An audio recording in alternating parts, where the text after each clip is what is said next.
Gaganda pa po. Ang ganda nga. Ang ganda. Kaya nga po, ang ganda. Na, oo nga, ang ganda. Ganda. Ang ganda naman talaga. Kaya nga po. Oo. Sana mas tumagal pa tayo dito ng konti, no? Para ma-enjoy pa natin ng Baguio. Ano, okay lang po sa'yo? Ano, suot ko tong jacket, hindi ka man nilalamig. Oo, para di ka lamigin, no? Ayos lang, titingin ka na lang po. Baka magkasakit ka. Baka nilalamig ko.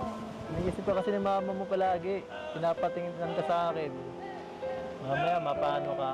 Mapagalitan ako. Sabi, hindi kita inaalagaan.